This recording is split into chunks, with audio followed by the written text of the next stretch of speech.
So let's spend a little bit of time and expand on the 5 main reasons not to allow customer supplied parts. Number 1, loss of gross profit. I just showed you the math on that, and we literally lose profit. Now you think to yourself, well, I'd rather make some profit with my technicians standing around than no profit at all. But at the end of the day, with the other things that get in the way, and again, if you think about it, every time you're quiet and you allow a customer supplied part, and guess what happens? You get busy that same day, all of a sudden, and now you got all kinds of problems. I don't know what it is about the universe, but that payback happens. You allow it to happen, all of a sudden now you're busy, so it still costs you. So there's other things that you need to do in your business to keep your technicians busy, like maybe your marketing or social media. There's a bunch of other things that you could do to offset that rather than allowing this to happen. So this is the first reason. The second reason is the inability to offer warranty. Not just the fact that you didn't buy the part, so you can't offer warranty, but here's the thing. Most consumer protection acts or protection laws in most provinces and states require you to offer 90 days parts and labor regardless of who supplied the part. Think about that. And those laws might not read exactly those words, but however they are read, that is how they're enforced.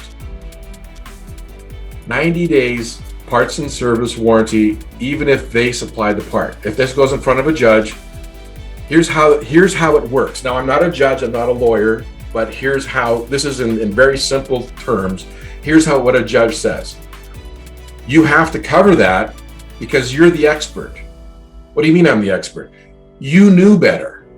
You know the consequences of allowing a customer supplied part, yet you allowed it anyways, hence you lose, Mr. Shop Owner. That is how judges look at it. They don't look at the fact that the customer supplied it. They looked at the fact that you are the expert, and the judge is always looking at who is the decision maker, who is the one that makes the decision. The expert makes the decision, and that's who they hold accountable.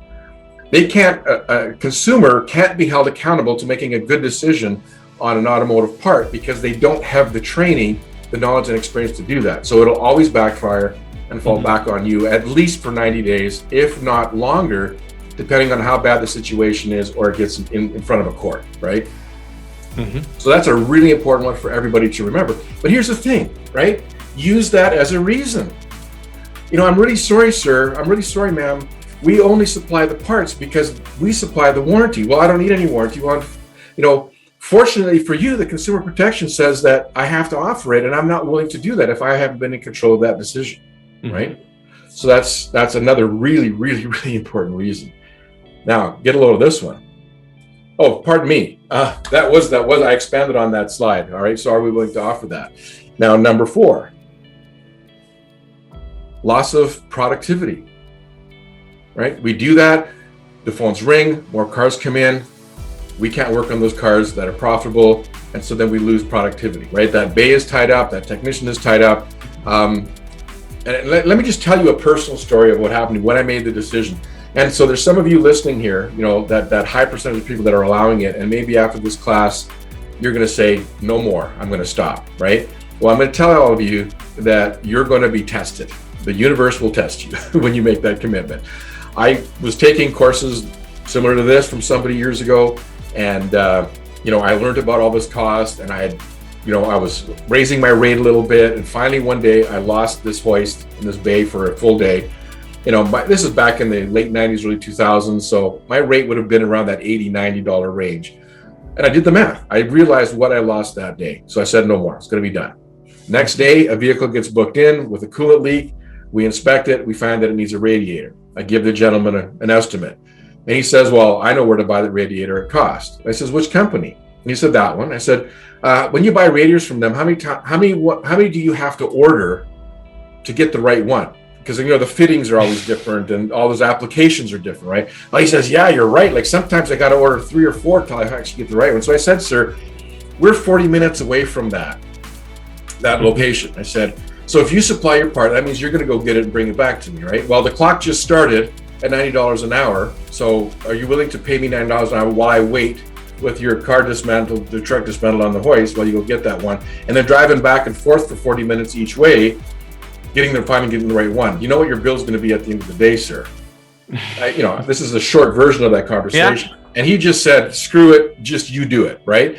And I'm good, I won one. And once your confidence goes up, you realize, hey, I can do this, I can stand my ground. Yeah. So that was one that really inspired me. I still remember the vehicle, the guy, the radiator, the whole bit. What vehicle was it, Murray? It was a Ford Econoline van. Ah, nice. You guys know how hard those radiators are to get out of those old vans, right? Right? So, yeah. So I made the decision, got over it. Now, here's another one.